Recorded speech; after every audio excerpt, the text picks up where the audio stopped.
If I told you my story, you would hear love that never gave up. And if I told you my story, you would hear life, but it wasn't mine. If I should speak, then let it be of the grace that is greater than all my sin, of when justice was served and where mercy wins, of the kindness of Jesus that draws me in. Oh, to tell you my story is to tell of Him. If I told you my story, you would hear victory over the enemy. And if I told you my story, you would hear freedom that was won for me. And if I told you my story, you would hear life overcome the grave. If I should speak, then let it be of the grace that is greater than all my sin, of when justice was served and where mercy wins, of the kindness of Jesus that draws me in. Oh, to tell you my story is to tell of Him. This is my story, this is my song, praising my Savior all the day long. This is my story, this is my song, praising my Savior all the day long. For the grace that is greater than all my sin, of when justice was served and where mercy wins.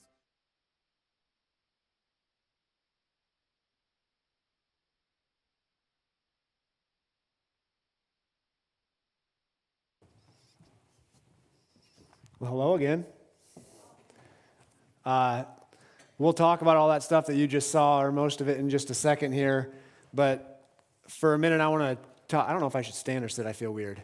I feel weird standing, and I feel weird sitting, so I don't know what I'm going to do here. But for a minute, before we actually get into exactly what we did there, I want to talk briefly about why we do what we do, why we do things like go to Guatemala, why we go to India, why we have missionaries in North Africa and East Africa, and why we do our Orphan and Widow Challenge every year, and why we sponsor Children from Compassion, and all of those things.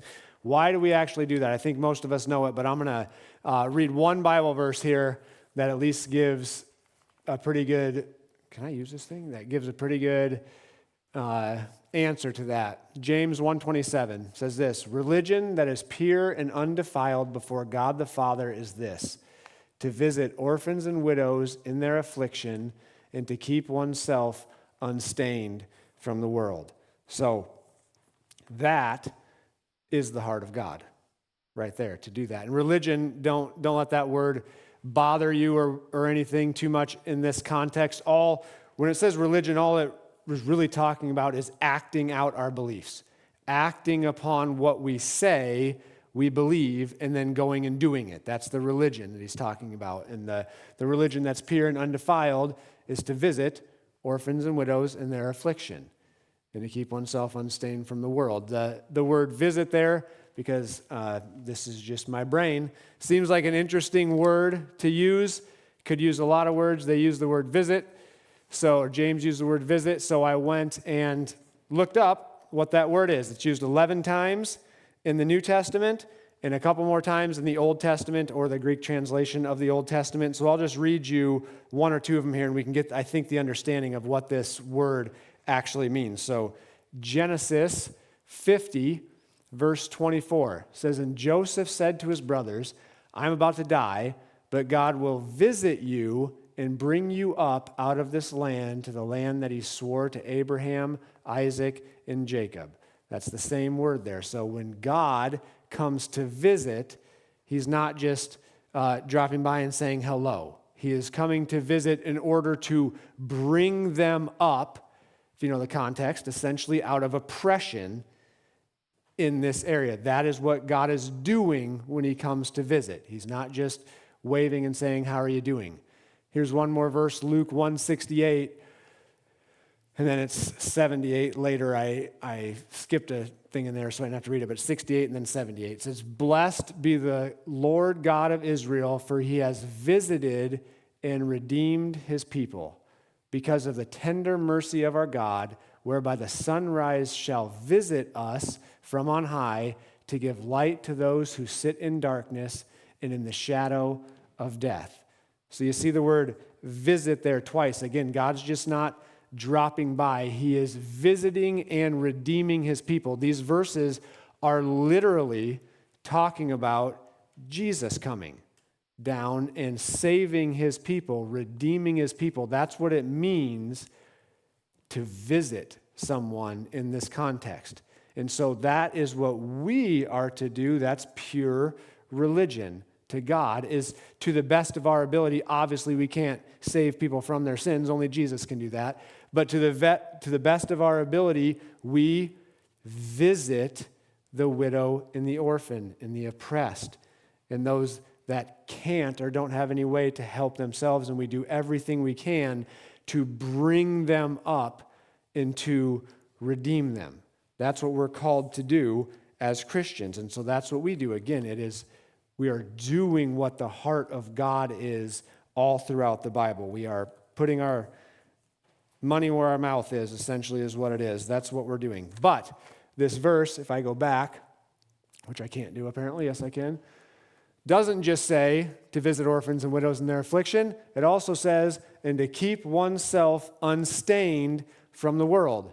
Might sound like they're not all that related at first glance, but I'm convinced they're extremely related, because if we do not keep ourselves unstained from the world and do all of the things that the world says we should do, look in at ourselves and make it all about ourselves all the time, then guess what we can't do?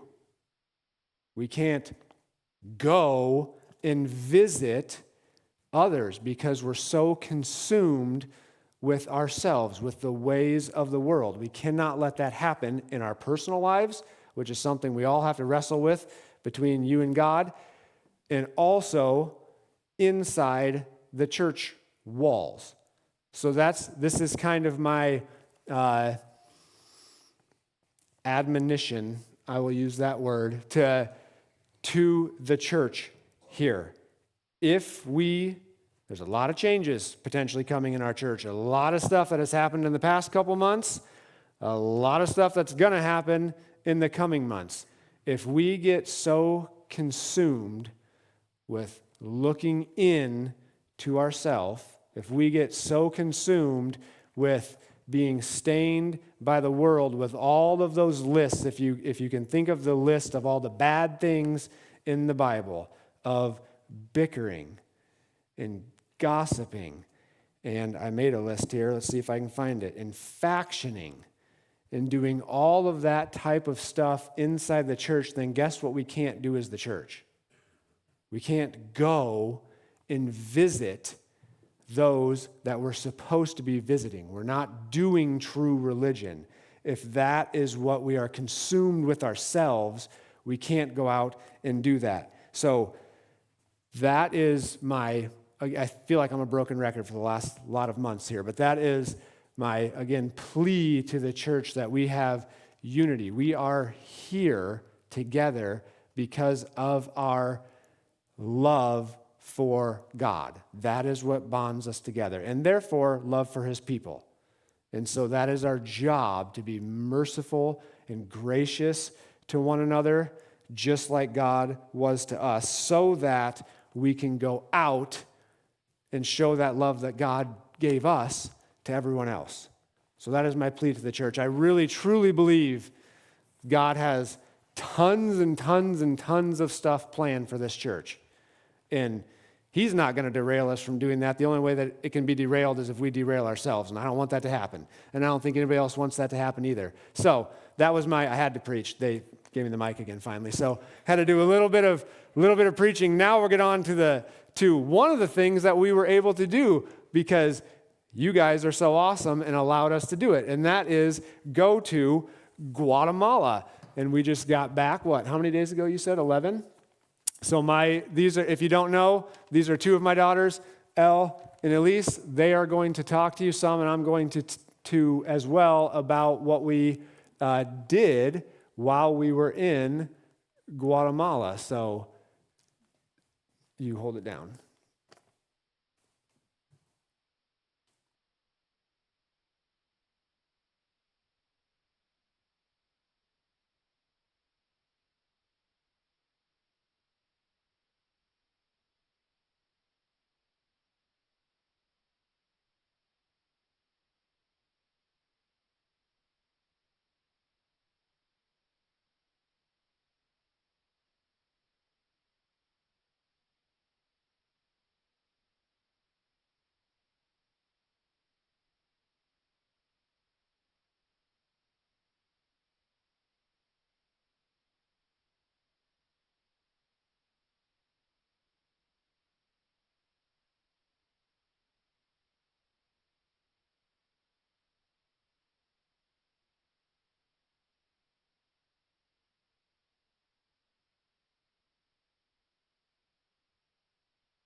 Cement and house tools and everything because there's so many of the neighbor people and even people that aren't my neighbors that just are around the town that want to come and help them.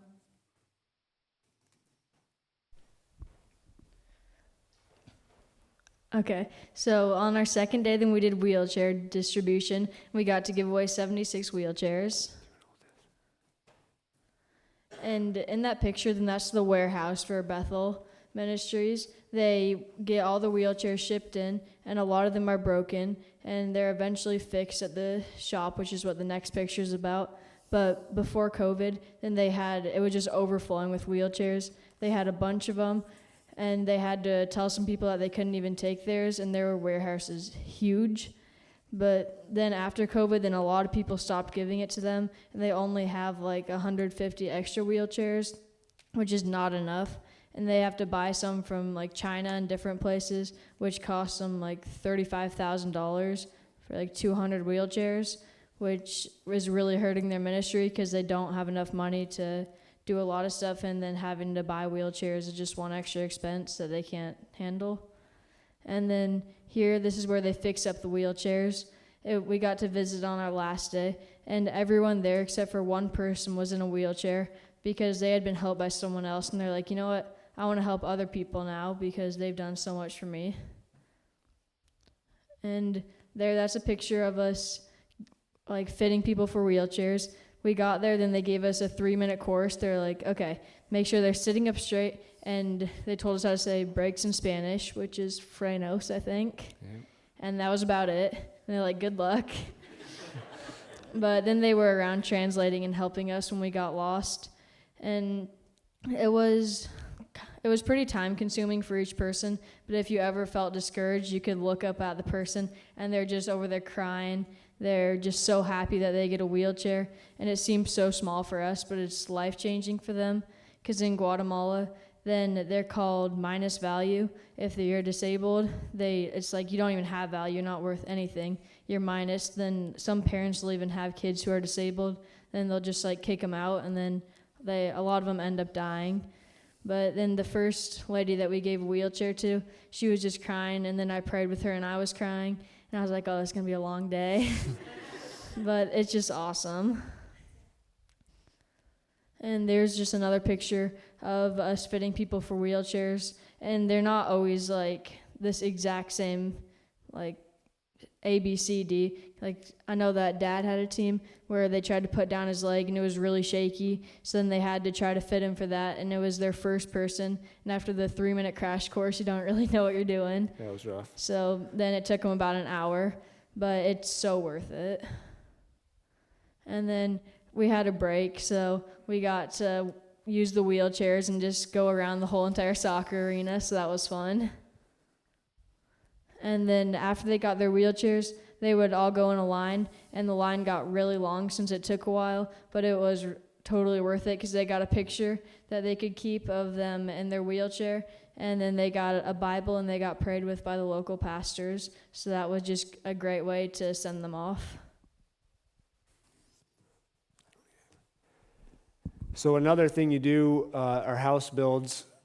One of the things I forgot to say, I was going to give you a little background about who we went down there with. So we went down with a ministry that's down there full-time called Bethel Ministries. They do all types of stuff. There's such amazing people down there, but a large part of what they do is they have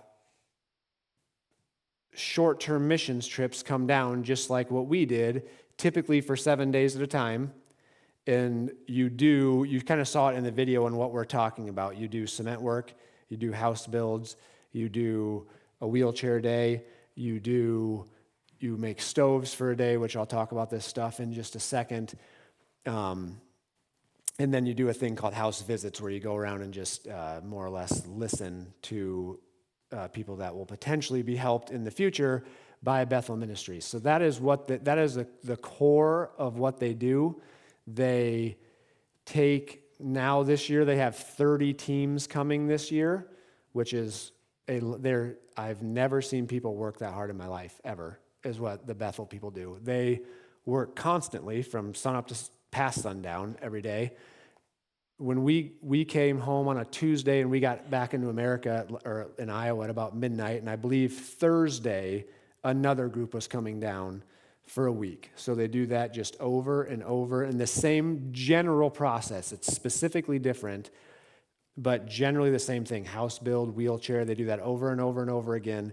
They do that from January to October, and then in November and December they have no groups come down because I think they're trying to finish up all the stuff that they did and go back and recheck on everything. They're very diligent about doing that and preparing for the next year where they'll have another 30 groups come down. So one of the things that I want to tell every single person is you need to go down there, legitimately life-changing, and we want you to go down there, and we'll try to do everything we can for you to go down there. However, their 30 for this year are already filled. They actually were going to do 25, and then they said, well, then it was 27, then it was 29, and now it's 30. But 30 is their max, is what they told me now. They're really capping at 30 because they need, it's not even really a break, but they need time to make all this stuff happen. So we want to have additional trips down to Guatemala with Bethel Ministries, and we will try really hard to do that. Just know that it's difficult because they're already full. And we were basically piggybacking off of Grace Community Church in North Liberty, who typically they started sending one team a year, then it was 2, now they're at 3 teams a year, and because they have so many people that want to go. So it's tough to get us back down there, but we will do everything we can to try to get as many people there as we can, and we're looking at some other options too on similar things to be able to do. So anyway, with that said, a couple more things about Bethel. I believe they have about 30 full-time staff. They said 9 missionaries on staff. I saw 6 personally, full-time missionaries on staff. They said they have 9, then about 30 workers, I believe, on top of that are back in the warehouse that Elise talked about, people doing administrative stuff. They have social workers that work there. They have people that help behind the scenes with getting the wheelchairs ready and get the houses ready and all that stuff. So they do have a crew. They have a school for disabled children only that has 11 children in it that they also have. They want to put up a medical center next to their warehouse. I mean, these guys are going. Like, they're not, guys and girls are not messing around. They're constantly trying to do more and more and more if they can, which is one of the amazing things about seeing them. So with that said, one of the days or 2 of the days, depending on how it works out, is called a house build. This would be on the exact, wow, my eyes are getting bad. This will be on the exact same cement that you poured about a day ago. So you'll pour the cement. They usually try to give it 1 day to cure, a little different than America. And then you're back on it building the house. You'll see some pictures of the house. You probably saw it in the video as well. If you would like to go and you're thinking, I have no idea what I'm doing and I've never built a house before, neither has anybody else, so you're in good company. They give you, again, about a 3-minute crash course. This is how it works, go. But they're also there the whole time showing you what to do and keeping you on track and doing all of that stuff. So you never feel lost or anything like that. You're able to keep up and get the work done. So that's just a picture of us building the house. That's Elise, if I remember correctly. I can't see that far, but that's Elise starting to build the house. Just another picture of building actually the bathroom right outside the house there. When we say bathroom, everything's very basic. So the house is all metal, as you can see, no electricity, no plumbing, nothing like that. Very basic. It is literally a shelter to be in. It's not all tight like we do in America where everything's all sealed up. They leave gaps on purpose because it's 95 degrees there every single day in a metal building with no insulation, so it can get hot. And so you leave gaps on purpose for airflow and things like that, but you do give them a front door that locks, which is very rare. You give them cement, which is very rare. And so you're giving them a very nice house to live in. It's just not how we think of house here. It's about 20 by 20, the size, about 20 foot by 20 foot is the size of the house. Again, this takes 1 full day to do, so you start with a bunch of metal laying on the ground that you bring there, and you end up with a house by the end of it.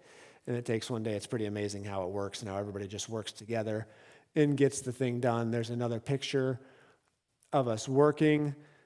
Back in this picture, if you see the guy on, I think it's your left-hand side, that looks Guatemalan. That's because he's Guatemalan. That's his house.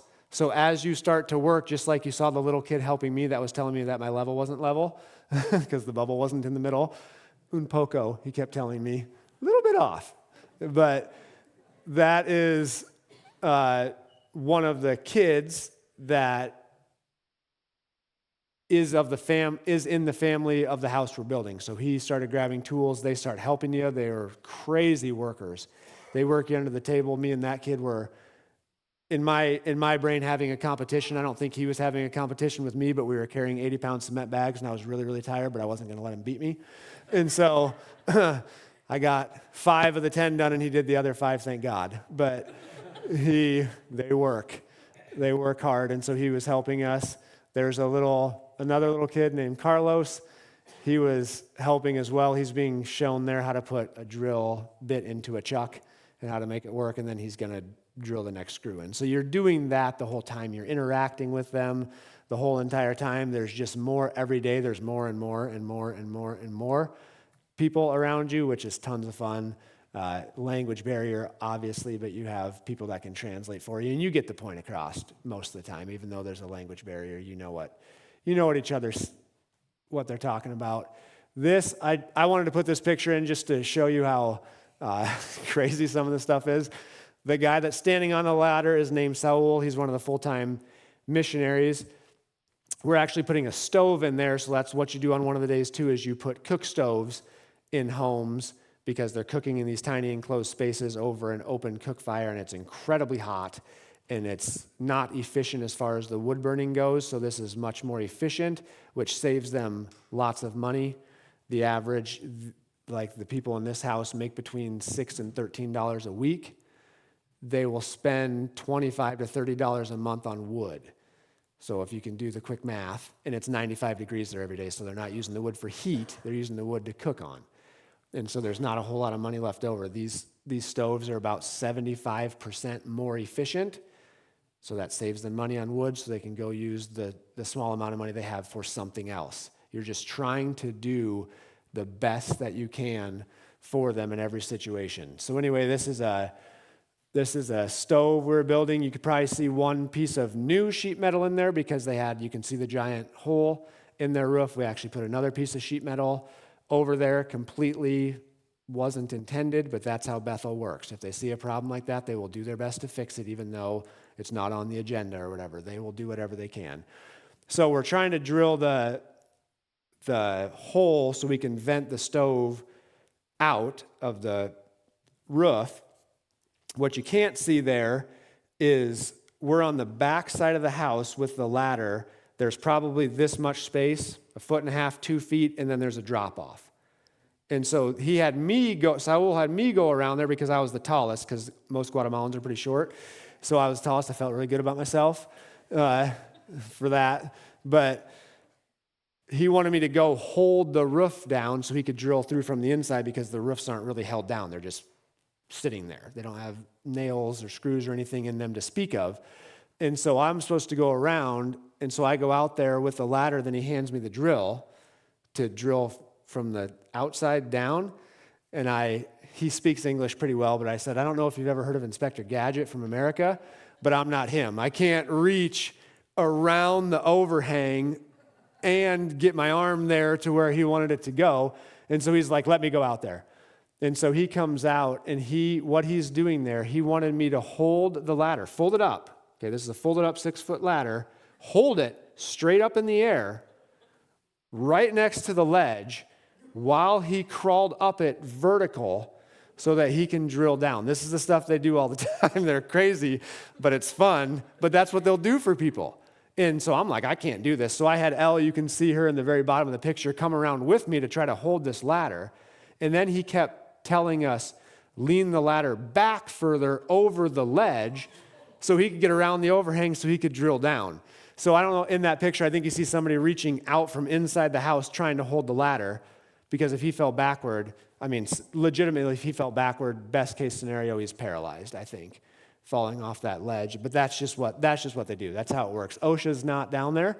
But that's the kind of stuff you do. It's a blast, and it's crazy, and it's amazing. So at the end of the house build, that's a picture. When you're all done, you decorate it, put some balloons in there, and everybody's happy, everybody's crying. I had quite a streak going. I always tell my kids of not crying. Ended real quick when I got down to Guatemala. So that's a quick overview of what you do while you're down there.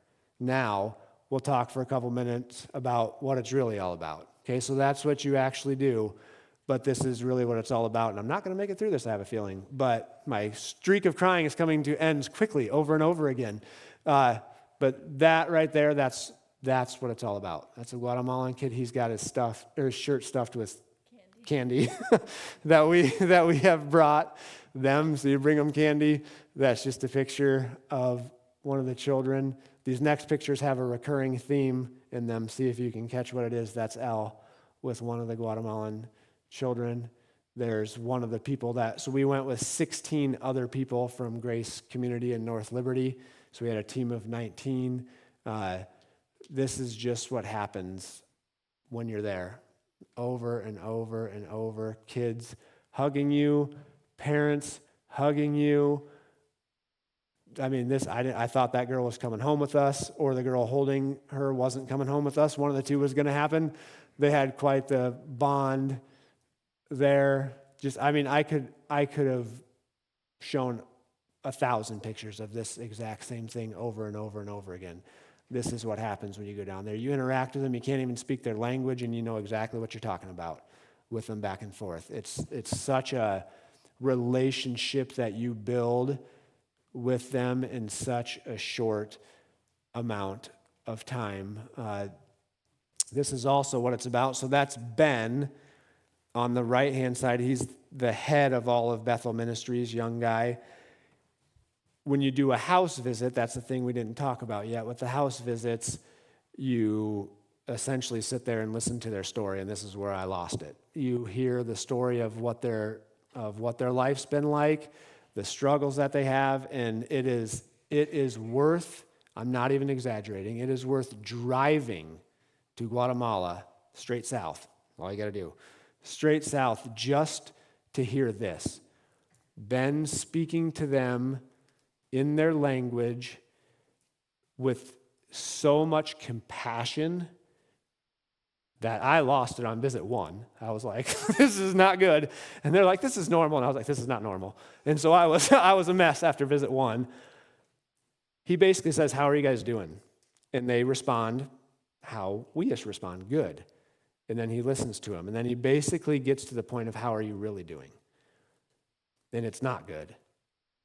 And he listens, and he is kind and considerate, and then all 3 times I saw him, he takes a break and kind of like, and then he takes whatever struggle they have, which is many, and flips it into the gospel. And it's so beautiful how he does it. And that's what he's doing here. He's telling them the gospel. Every person on a house visit gets a Bible. They get a bag of food. They get clothes that you can give to them. But he tells them the gospel in such a beautiful way that even if there wasn't a translator there, I know what he's saying. It's that good. It's worth it just to hear him do that. It's a gift that I've never seen before, incredibly rare. So anyway, that's the 3rd house visit I went to. I said I wasn't going to talk that long, I lied. 3rd house visit I went to, this family, it was a disaster from beginning to end. I don't know if you can see, I'll show you the next picture, that's the same family. If you can see the dad on I believe it's your right-hand side, he's wearing like a weird necklace-looking thing, kind of. So what happened is they have, I think they actually have 4 children. The oldest, I'm trying to look at who's around here, the oldest child is not the dad's.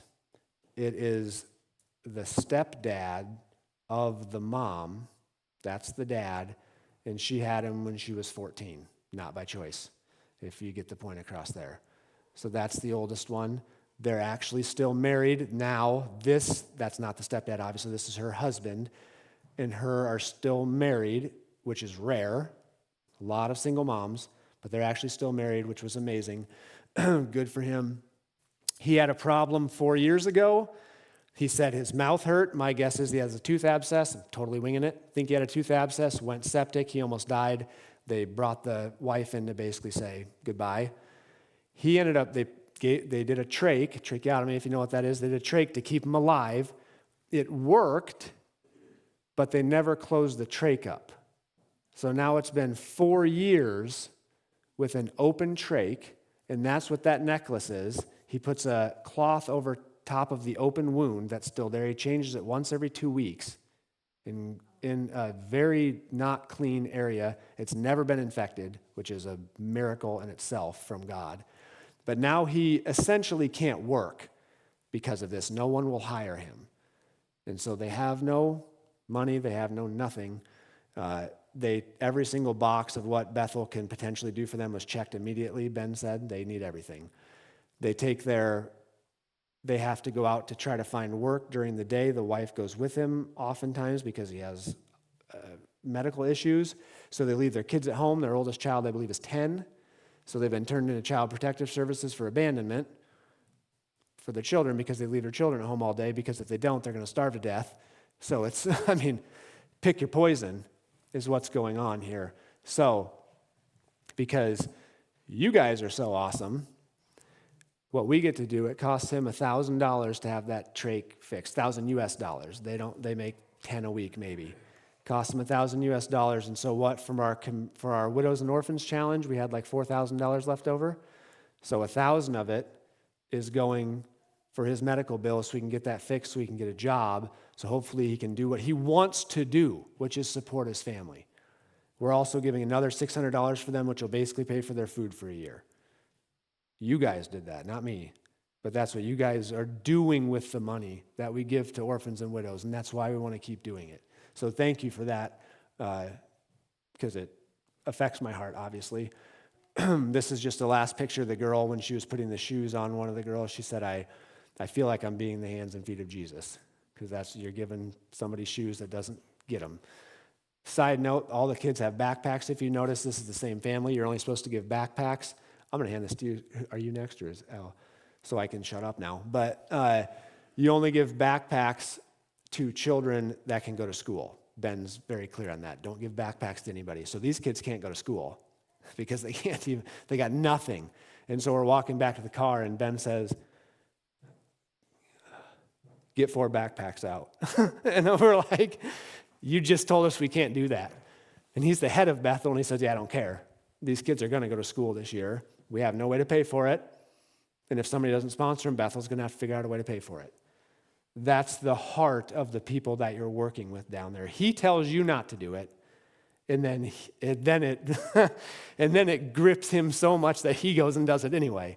And he gets to because he's the president of Bethel Ministries. And so that's the people that you are working with down there. And so, like I said, if we get a chance to go, everyone should go. Go ahead, I'll be quiet now. Okay, this is what a really good house looks like in Guatemala.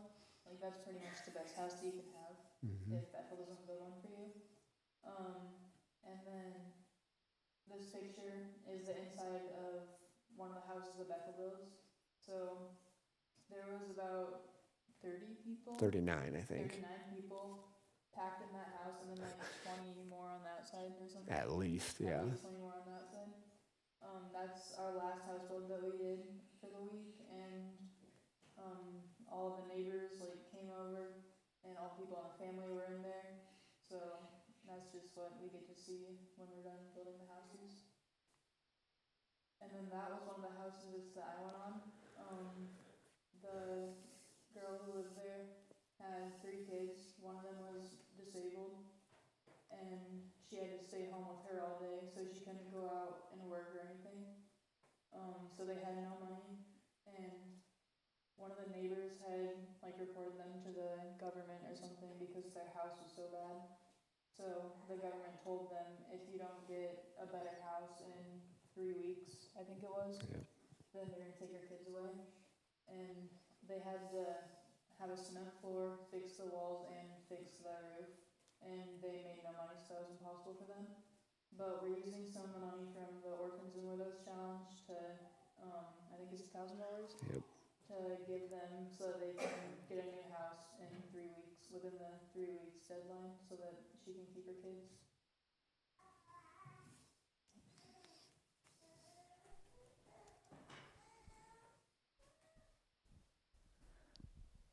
Okay, so this is one of the guys that we got to build a house for. He went in, and then we had given him like all the gifts and stuff. Then he climbs up on the top bunk, and he just starts dancing. His hands are up. He's like wiggling around on it. I don't even know what he was doing. And then the mom told him to get down because she was scared he was going to fall off because he was bouncing around so much. But that's just like what you get to see, the little kid who gets his first bed that he doesn't have to sleep with anyone else. And then he's just like overjoyed. Then there's him on the bed again. I don't know, he wasn't supposed to go in, but then he did anyways. He just ran through the door. Then he was just laying on the bed, and he was just like rolling around, and he was just so happy. And we did not put these pictures in the right thing. I told Henry the wrong thing.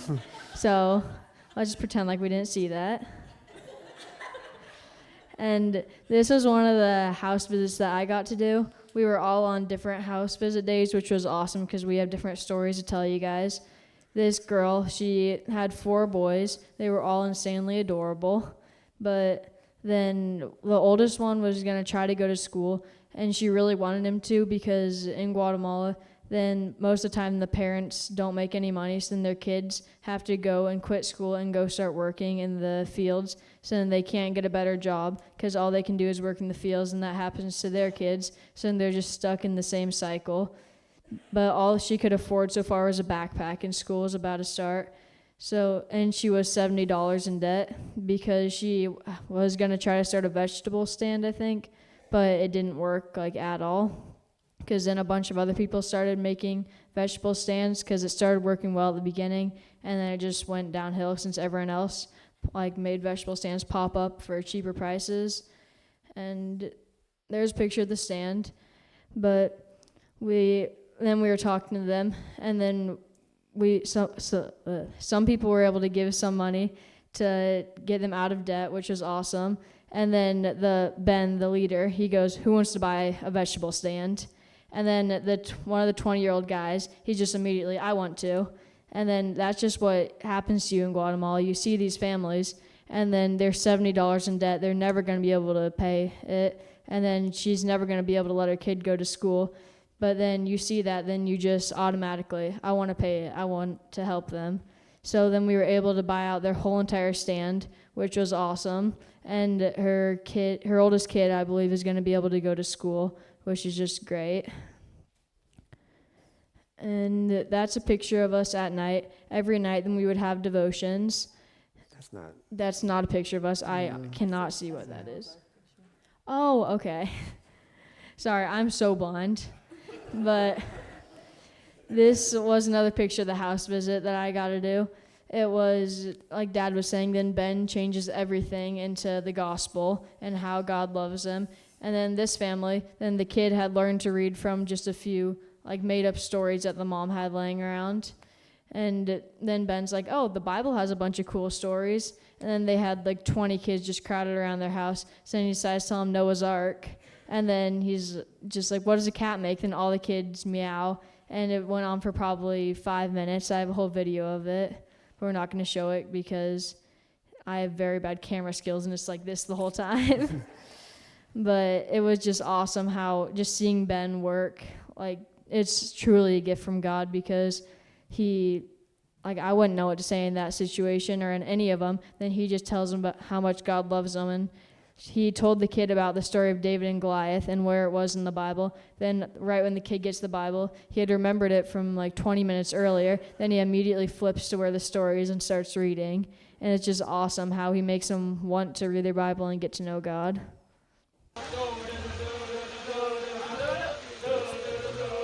Okay, this was one of the videos that got misplaced. It was supposed to go after the first two pictures of the kid I talked about. Then we all just decided to have a dance party with him. So this is a video of us doing it.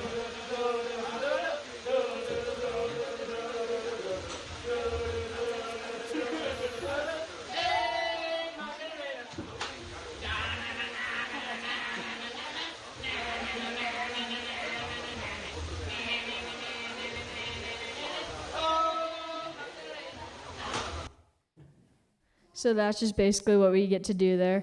We get to help the families, but then it's also the Guatemalans you're with and your whole team. It's just so much fun. Everyone there makes it great. And that's one of the pictures of us, the little kid that Elle was talking about who was hiding behind the wall. Then he's closer and closer, and then he's helping us and he's telling us what we're doing wrong. He gave us some unripe mangoes. So then we got a picture of us with them. And then there's us on the last night. We got to go to a fancy hotel. So that's just a picture of us in the elevator with our bathrobes. Then this is a picture that I thought I saw, but I actually didn't because I'm blind. It's us at our devotions at night. We would go, "Where'd you see Jesus today?" And we were supposed to say one thing. Okay. But everyone just said 7 things because you just see God everywhere when you're there. So, and then we would just talk about whatever, and we'd have a planned devotion, but it would usually just go on just random questions that people had. And then our team there was just great. We got to help lots of people and meet a bunch of new friends in Guatemala. But then our team, I think we all, the most genuine laughter we've ever had probably in our lives. Just there, and that's what everyone on our team was saying. It's just so fun how you work hard the whole time, but then you also get to spend time with God and spend time with your teammates, and they become really good friends. Yeah, I would say in closing, honestly, I probably haven't laughed that much in I don't know how many years, and I haven't cried that much in I don't know how many years, and I haven't seen God that present, God that evident in I don't know how many years. It really is an unbelievable experience where you get to you get to be the hands and feet of Jesus to someone, but then at the end of the day, I think oftentimes you're more affected than they are even by what you get to do and what you get to see there. So thank you guys again so much for allowing us to go and for all of your support. If you have any more questions, we will gladly talk to you forever about them. So I'm going to pray, and then we can finish here. Father, again, thank you so much for allowing us to be part of your body and to give us good works that you have set before us to do. And I pray that we can be a people, that we can be a church that continues to do things just like this, that we can go show the love of Jesus to every single person we meet, whether it's next door, next town, next country, next hemisphere, whatever we can do, God, we want to show and share your love to everyone. Thank you again for the opportunity that we had to go. Pray for many more in the future. In Jesus' name, amen.